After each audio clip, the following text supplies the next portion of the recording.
খাতি দিয়া হ'ব, কাক বা ভোট নিদিয়াৰ কাৰণে ৰেচন কাৰ্ড খাতি দিয়া হ'ব বুলি যিটো কোৱা কথা সেইটো আইন বিৰোধী কথা। অৰুণোদয় मोननाय नङा नोंथाङा, ৰেচন কাৰ্ড मोननाय नङा नोंथाङा। হাগ্ৰামা মহিলাৰীক ভোট দিলে আমি অৰুণোদয় নাপাওঁ। ক'বলৈ গ'লে BPF দল জিকিছে বুলি আমি ক'ব পাৰোঁ।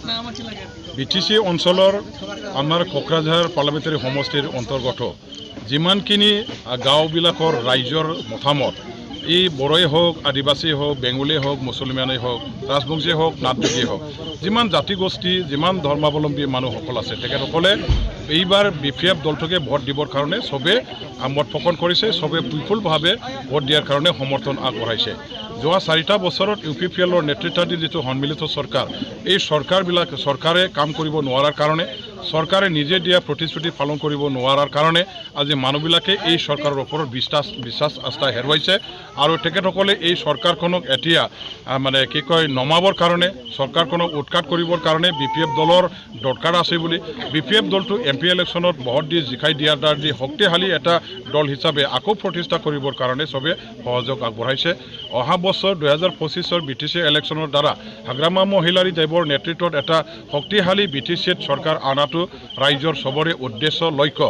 গতিকে আমাৰ MP ইলেকশ্যনৰ পৰাই আমাৰ এই BPF দলৰ অহা বছৰৰ চৰকাৰ বনোৱাৰ যিটো পথ সেইটো স্পষ্ট কৰিবৰ কাৰণে সকলো শ্ৰেণীৰ ৰাইজে এতিয়া বুজি উঠিছে আৰু BPF দলটোকে ভোট দি এইবাৰৰ ইলেকশ্যনত জিকাই দিব। স্যাৰ, ৰিসেন্টলি আমি ৰাতি দেখিব পাইছে, শুনিব পাইছে যিটো ট্ৰেক্টৰৰ কৰ্মকৰ্তাকেইটা সাধাৰণ মানুহবিলাক জবৰদস্তিকে ট্ৰেক্টৰৰ ফ্লেগ পিন্ধাই আছে বুলি আমি শুনিব পাইছোঁ। ইয়াৰ বিষয়ে কি কয়? তেখেতসকলে হতাশাত ভুগিছে। এতিয়া ট্ৰেক্টৰক সমৰ্থন কৰা ৰাইজ মানে আমাৰ সমাজত নাই। এই আমাৰ কোনোবা বয়োজ্যেষ্ঠ নাগৰিকেই হওক বা কোনোবা মহিলাই হওক বা কোনোবা আমাৰ ডেকা গাভৰুবিলাকৰে কথাই হওক, যিসকল ৰাইজ আছে আমাৰ সকলো শ্ৰেণীৰ ৰাইজে ট্ৰেক্টৰ দলটো তেখেতসকলে নাকচ কৰিছে। তেখেতসকলক সমৰ্থন কৰা সন্মুখত তেওঁলোকে দেখা পোৱা নাই আৰু তেওঁলোকৰ হৈ কাম কৰা মানুহ তেওঁলোকে বিচাৰি পোৱা নাই, যাৰ কাৰণে আজি হতাশাত ভুগি পেলাই তেখেতসকলে জোৰ জুলুমভাৱে নিজৰ শক্তি প্ৰয়োগ কৰিছে আৰু মানুহবিলাকৰ ইচ্ছাৰ বিৰুদ্ধে গৈ পেলাই তেওঁলোকে আজি ট্ৰেক্টৰৰ ছবিধাৰী যিটো চলা পিন্ধাবৰ কাৰণে আগবাঢ়িছে সেইটো তেওঁলোকে জোৰ জুলুমভাৱে কৰিছে। কিন্তু এটা কথা স্পষ্ট যে তেখেতসকলে জোৰ জুলুমভাৱে ট্ৰেক্টৰৰ ছবিধাৰী এইবিলাক শ্বাৰ্টটো পিন্ধাই যদিও দিছে, কিন্তু মানুহবিলাকে তেখেতসকলক ভোট নিদিয়ে। মানুহবিলাকে তেখেতসকলক অন্তৰৰ পৰা নাকচ কৰিছে, ঘিণ কৰিছে আৰু তেওঁলোকে ইয়াৰ দ্বাৰা দি কিবা এটা তেখেতসকলৰ লাভৱান হ'ব বুলি যদিও ভাবিছিল, সেইটো বেছিকৈ আকৌ বেয়া হ'ব। মানুহবিলাকে তেখেতসকলক বেছিকৈ বেয়াহে পাইছে। এইবিলাক কুকৰ্ম, এইবিলাক জোৰ জুলুম, এইবিলাক দাদাগিৰিৰ কাৰণে মানুহবিলাকে তেখেতসকলক বেছিকৈ বেয়া পাইছে, বেছিকৈ আকৌ নাকচ কৰিছে আৰু চেলেঞ্জত এই দলটো হৰুৱাবৰ কাৰণেহে এই ৰাইজে এই মানুহবিলাকে BPF দলৰ লগত সহায় লৈছে।